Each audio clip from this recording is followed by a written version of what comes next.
Let's talk about the Qualifier tool in DaVinci Resolve. But I just have a quick disclaimer before we get started. As my channel is slowly growing bigger and bigger, I'm also starting to get the color grading police after me. So the disclaimer in this video is that I am not using the Qualifier tool very often. This is requested by a lot of you guys for me to go through the Qualifier, what it is, how it works. I'm going to show you a few use cases in which I use it sometimes, but there are alternatives in DaVinci Resolve where you can use these tools instead. So this is solely to go over the Qualifier tool and show you a few use cases that might be interesting for you. At the end of the video, I'm going to show you why it's rarely the best tool to use and why you might consider using other tools before you start using the Qualifier. But with that said, let's dive into what it actually is and how it works. All right, the Qualifier essentially consists of these three sliders or selectors, if you will. So you have hue, where you can select a certain range of hues. You have saturation, where you can select a certain range of saturation, and luminance, selecting a certain range of luminance that you want to select for masking purposes or whatever it might be. So there's a few different ways that you can use it. You can either select the Qualifier tool here, and then have the Qualifier selected down here. And then, for example, click on the blue spot here. And then if we click Shift H, we can see that now we've selected everything that is in that hue range. And what we have selected down here is from the purple-ish magenta tones here, all the way left towards the green tones here. We've also selected a range of saturation and the range of luminance. Now, mind you here that I am in between my two color space transforms. So I have from DJI Gamut and Canon Log to DaVinci Wide Gamut and DaVinci Intermediate into Rec 709 and Gamut 2.4. So within my selection here, I'm actually working in the DaVinci Wide Gamut log color space, or like the color space here. So everything is in log. So what we're seeing here is not actually what my Qualifier is seeing. My Qualifier is seeing this image. So when I'm using the Qualifier right now, I'm using it as this. So this is what it's seeing. So when it's selecting a hue range here, you will see that it's selecting the hue range within this range that it has down here. So not the full image as we're seeing it here. If you want the Qualifier to be used in what you're seeing, then you have to have it as your last node, or at least after your Rec 709 conversion. I like to work around this way. It might not be the best practice for the Qualifier, but later on we're going to talk about why it's not always the best tool either way. So this is how I use it. You can use it after to try and play around with having different results. But either way, this is the range that we have now selected. Now, what we can do is we can play around with the different parameters here, or we can actually move them around in here as well. So I can see if I move this together, this moves the width. So the width gets shorter, and now we're only selecting those blue tones. If I move this around, we can try and see if we can isolate the pool. And we can completely isolate it because the hue ranges that are within the DaVinci Wide Gamut color space for my DJI log here is picking up all these similar blue tones. So we can also try and move around the saturation here and see, okay, we can actually try to move the saturation up a little bit, and then we get the blue in the middle here. And then we could try and move around our luminance here and maybe almost get the pool isolated completely. So we can try and move them a little bit closer here. And I think we might be getting very close. Now, I don't know why you would select the pool in this case. This is just for demonstration purposes. We can also move the center around, the width around, the softening here. We can make the selection softer or stronger, depending on what we want here. And the kind of symphony in either side, if we only want it to be softened to either side, that's also what we can do here. Within the saturation, we can choose to move the lower or the higher, the lower softness or the higher softness. And in the luminance range, we can move around the lower range, the higher range, and then we can soften them individually as well. So this helps improve your selection. You can either start by clicking, or you can just start by moving these around as well and try to get the selection that you want. And let's just change here because you also have a range of settings here. So in the first menu here, you have pre-filter. I never use that, but that's something that you can play around with. You can have clean black, which will essentially try to isolate the black plate. And then the clean white is trying to isolate the white plate. So this sort of moves the selection inwards, trying to soften the selection from the outer range to the inner range. And the clean white does the opposite of trying to isolate it outwards. So like increase the selection, if you will, a little bit. That's probably not the correct explanation, but that's how I understand them. And then you can have the black clipping and the white clipping point. All of these tools are to help you narrow in your selection if you want to. And then what I always do is I add a little bit of blur, and I go to menu 2 and I add a little bit of denoise. And in here you can also choose to move around the shadow, the mid-tone levels to try and see if those can help you move around your selection, maybe make it even better. And you can have a post filter that you can play around with as well. So these are the menus that you go here. I mostly use the blur and the denoise, and sometimes I'll use the clean black and clean white if I really need to try and narrow in the selection. That's pretty much it. You can also, when you use the qualifier, first mark your selection and then try to use these pickers to subtract what you don't want. You don't want this part up here. Kind of helps it to select and helps us narrowing a little bit. And then you can use the feathers to do very slight and subtle adjustments and add it in a little bit with that as well. I don't ever see the feathers really working that well, but you can try and use them to improve your selection. If I choose this, now we will select a lot more again, whereas with the feather, we're not really selecting anything, but it's trying to improve the selection a little bit from the ranges that are in here. So now we actually have a pretty good selection of our pool and only a little bit selected down here. Now we could add, if we wanted, a power window in here to just make sure that we only have the pool selected since we don't have anything around it. And that will just make sure that now it's only the pool. And from here we could go to the tone curve and we could just increase the brightness like crazy if that's what we wanted. And now we're done with our grade. Now, this is where you want to be particular with what you're actually using the qualifier for. But to wrap up what the qualifier is, this is essentially what it is. Select hue ranges, saturation ranges, and luminance ranges to select something specific within your clip that you want to isolate and then make an adjustment to. You also have the last option, if you click Shift-H again, to invert it. And now because we have our power window on, you won't see it, but now we have inverted our selection. So instead of having the pool selected, we have everything else selected. So the 3 use cases that I brought for you today is a few use cases that I sometimes use. Now, the third one is definitely the one that I use the most and I actually use, and the other ones are kind of like more situational or in a pinch situation. As I've said before, a lot of these use cases, you can use other tools in combination to actually get the same results, sometimes in a better or more professional way. So again, it's just to show you how you can use the qualifiers and then for you to decide completely if you want to use it for your projects or not. So the first use case that we're going to dive into is how you can use the qualifiers to create more color contrast. The second one is something that I've used a few times if I've been in the pinch situation with skin tones. And the last one, as said, the one that I use the most, where we're going to combine masking with the power windows and qualifiers to kind of enhance what the power windows and masking can do. So let's dive into the first use case. So use case 1 is where you can use the qualifier to kind of add color contrast if you want. So in this example, I'm going to add some teal into the shadows and some warmth into the highlights.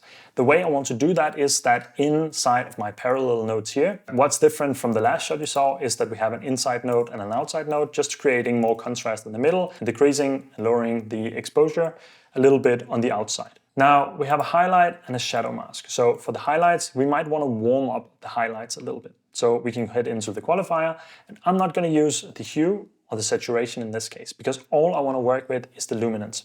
So if I click Shift-H, right now everything is selected. But because I want to select the highlights, I can start moving up the luminance slider here. I can also use the lower one here. Move it up until I start seeing gray appearing.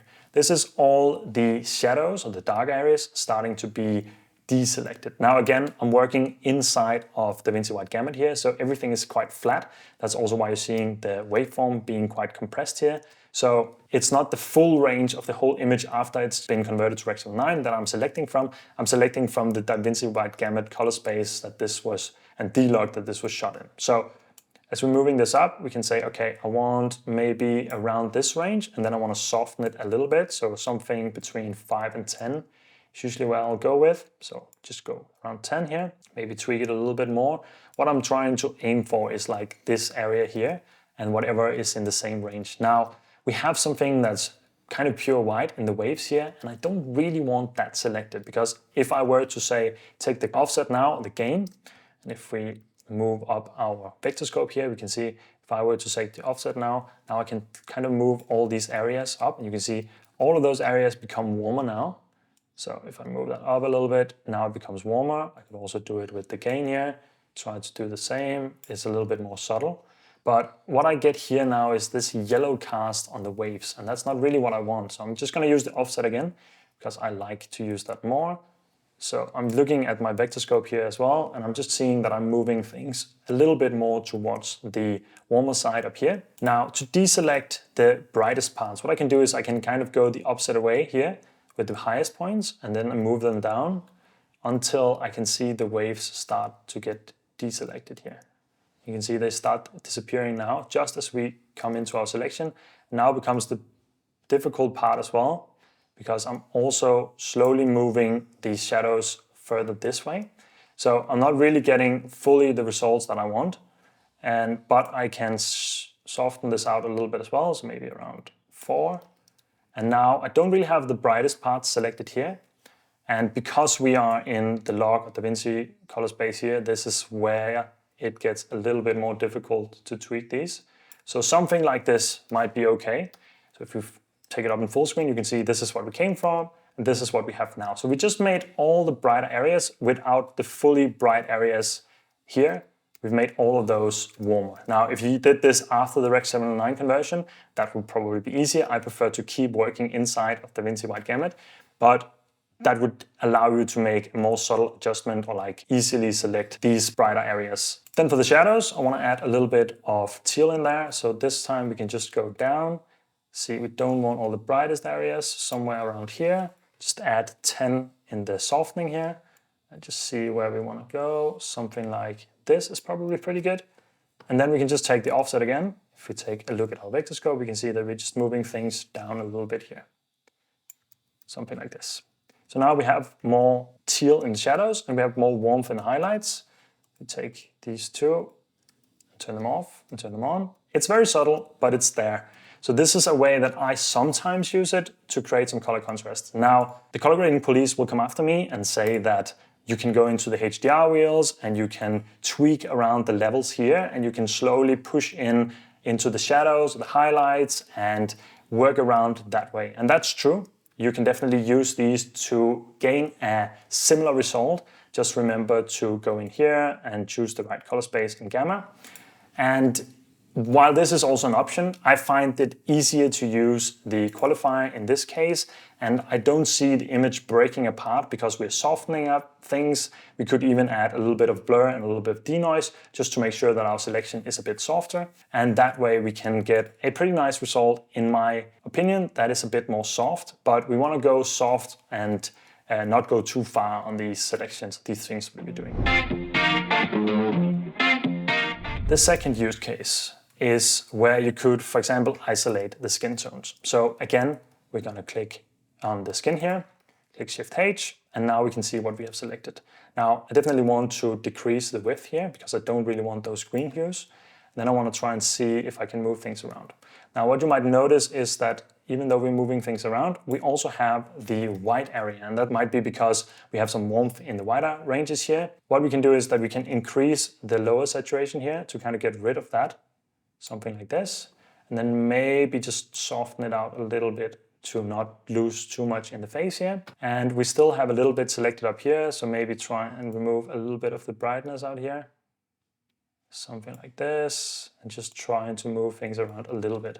Now, one of the difficult things become when we start moving around, you can already see that the selection is changing a little bit based on what we have. But I think it's a decent selection. What we can do now is that we can go in and just add a little bit of blur here and maybe even add a little bit of denoise just to make it blend a little bit better. And then again, I would be quite careful with what I'm doing in this case.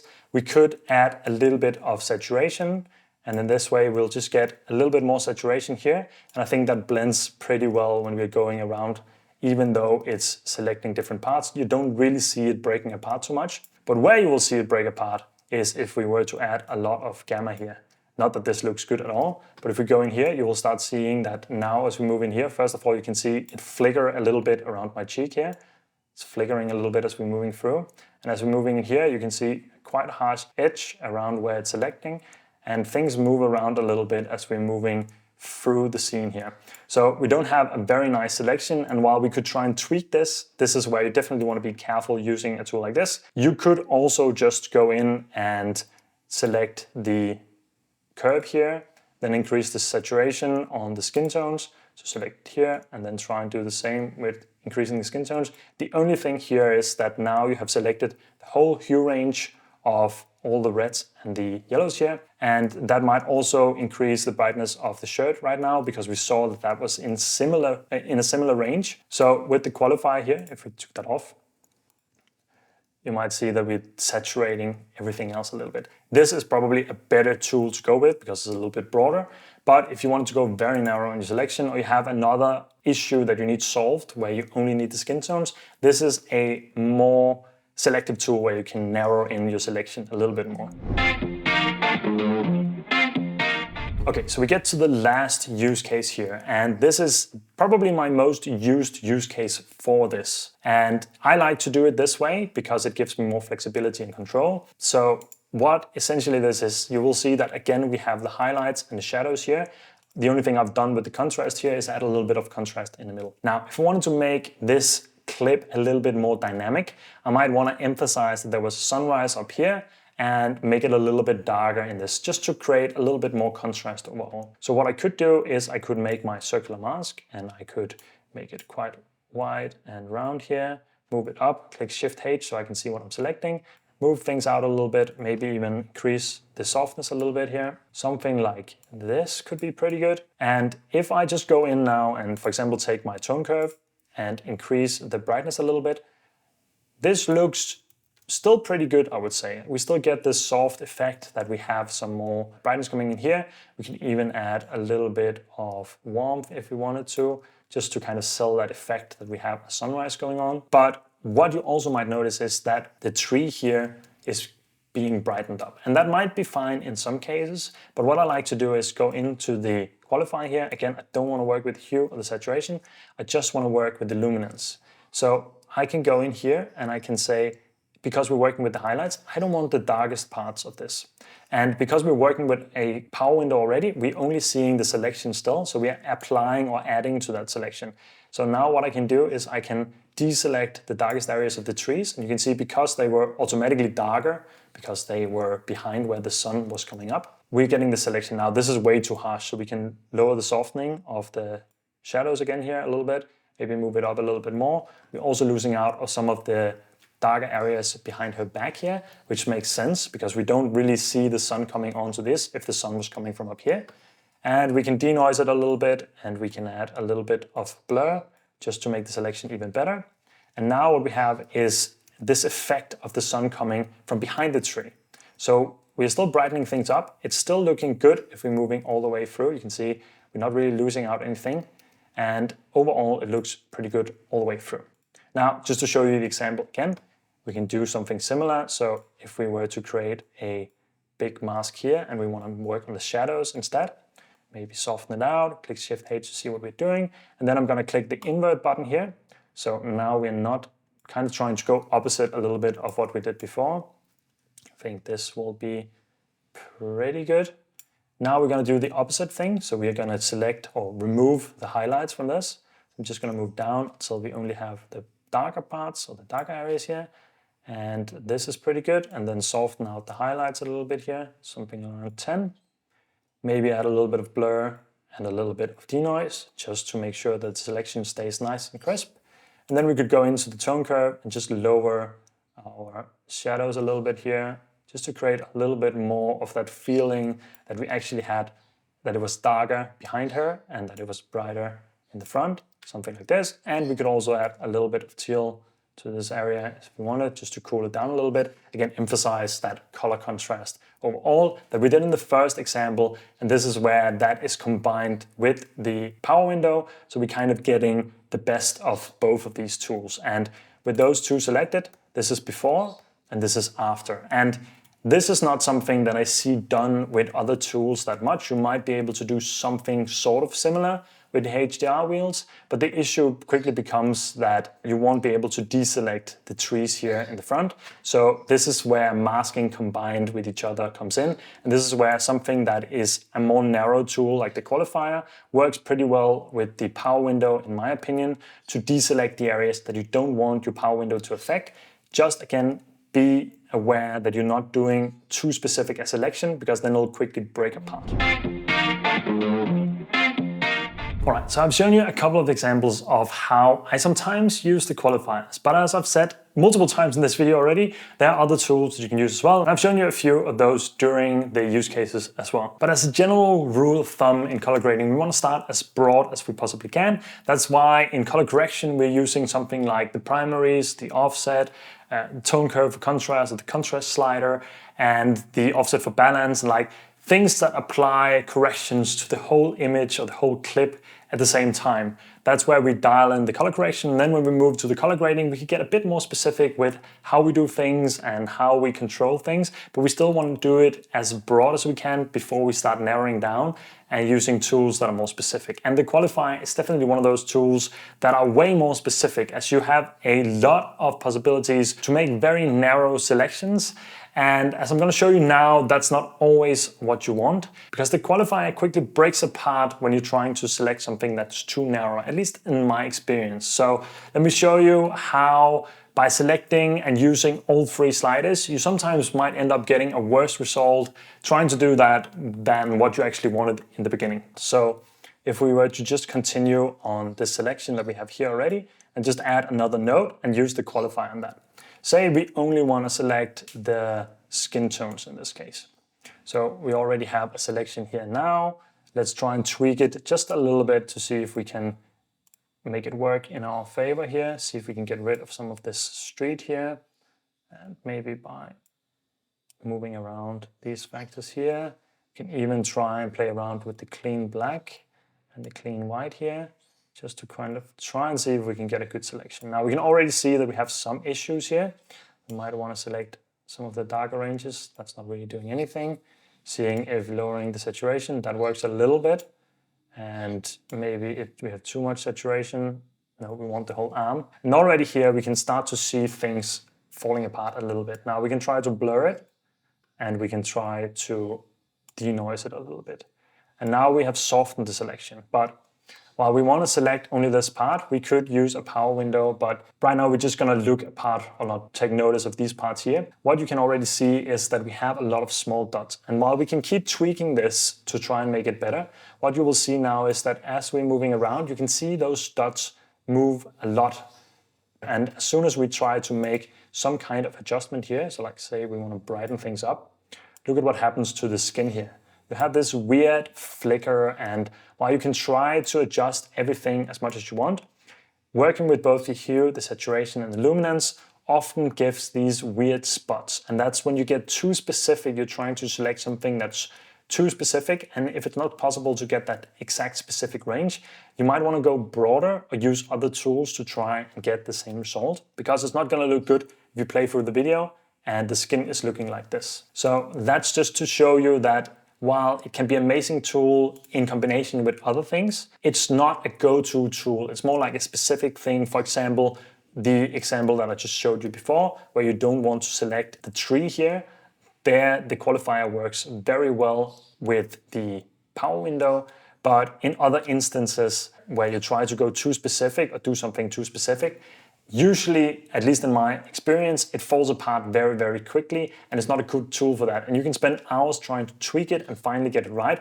It's just not worth it in the long run. You want to go more broad and apply your selection or your adjustment in some other way that works better for the specific purpose that you're trying to work with. All right, so now I've shown you how you can use the qualifier and how it works. And maybe you've gotten some ideas on how you can use it yourself for your own projects, but be mindful and be careful on when you use it. And just remember that it's not always the best tool. There are other ways to go about it, as I've shown you before. So with all of these disclaimers and trying to keep the color grading police calm here, I just want to say, I hope you enjoyed this video. I hope you learned something. I hope you got a better understanding of the qualifier in DaVinci Resolve. And if you have any questions or comments or other tools that you would like me to cover in the same way, please leave it in a comment down below and I'm happy to look into it. Thank you so much for watching, and until the next time, take care.